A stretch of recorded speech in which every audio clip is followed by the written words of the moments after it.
This is going to be a very quick overview of the new kindergarten report card format that's been built into a TEAMS Skillbook. So to help with our kindergarten reporting, to build that into our student database, a TEAMS Skillbook was built using the kindergarten report card format.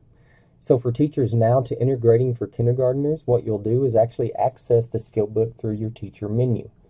So once you go into your teacher menu, same place you do all of your classroom attendance, you're going to click on the Enter Classroom Grading option. From there, you'll see your course listing, and what you're going to do is the Skillbook is associated with the homeroom for all kindergarten classrooms, so click on Homeroom, click Select at the bottom left of the screen. When this comes up, you'll see you have a tab labeled Skillbook. We're not actually going to use this tab to access the Skillbook. We're going to use this SB next to one of your students' names.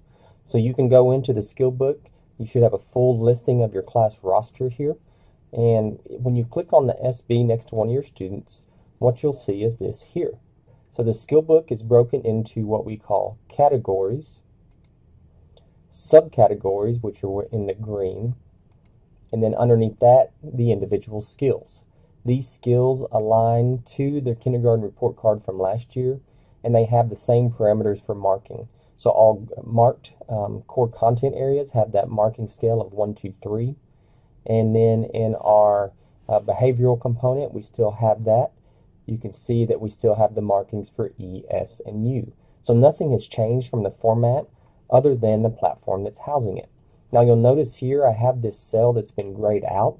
That means that this specific skill will not actually be assessed during this marking period, and so you can't actually enter a grade for that skill at this time. I want to kind of expand this out for you, so I'm going to click on the Show All Grades option. That actually gives me all marking periods, so as you begin to build this skill book over the year, you can look at previous marking periods as you're grading the current. I'm going to hit Expand All again.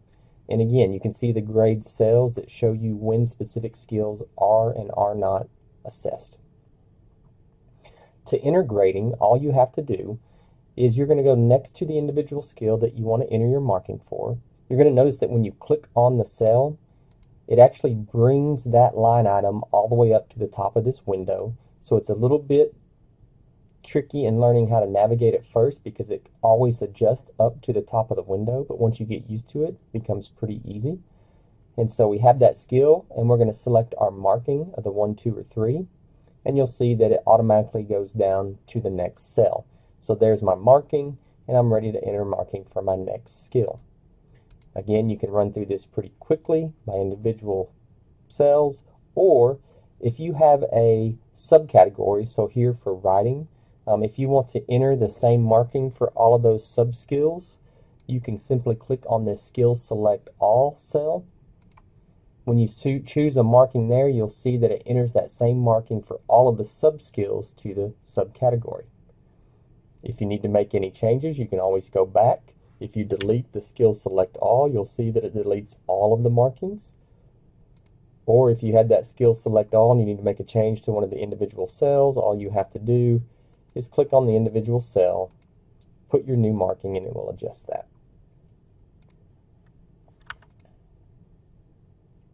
Once you have all of your markings in for your student for that particular grading period, if you click Save in the bottom left, you'll be ready to move on to your next student. Unlike Google Sheets, this does not auto-save as you're entering grades, but if you try to navigate away from the screen before saving, you're going to get a pop-up window that prevents you from doing that. So again, you must make sure that you save after you've entered grades and before moving to the next student, otherwise you'll lose those changes. So again, a pop-up will prevent you hopefully from losing any of those. If you click Continue, it moves on without saving, and you can see I'm back to where I navigated to. I'm going to bring this all back up. So once you've entered a student and you're ready to move to the next skill book of your next student, there's 3 different ways you can do that. One is if you click the Return to Gradebook option here at the bottom of the window, that's going to take you back to your main listing of students, and you can just go into the next student and click SB for Skillbook and begin entering markings there.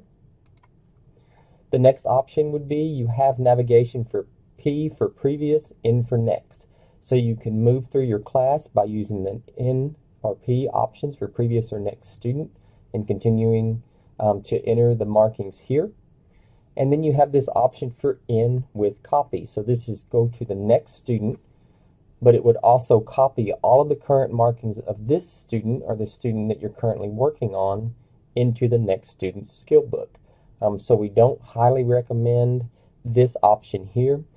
Typically, again, moving from student with the previous and next options is a good choice, or just returning to the grade book and then going to the next skill book choice. Again, here I only have one student, so it's a bit hard to show that, but that's how you access the skill book. That's how you enter your individual grading. And then that's how you would go in and access your next student to do markings on their skill book as well. So when the report prints, either by a clerk or instructional specialist, they'll print out by homeroom in alphabetical order.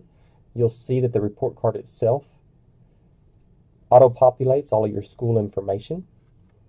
You can see the marking periods. You'll see the grade cells, so the parents understand which markings are assessed and not assessed during each of the grading periods.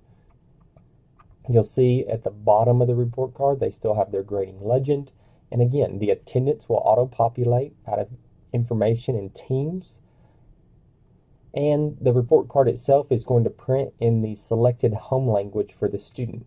So if you have a student where the preferred home language was selected as Spanish, you'll see that the report card will also print with the skills in Spanish for those families as well. So all of this is done and automated by the TEAMS platform now, and so you shouldn't have to take care of any of that as the teacher.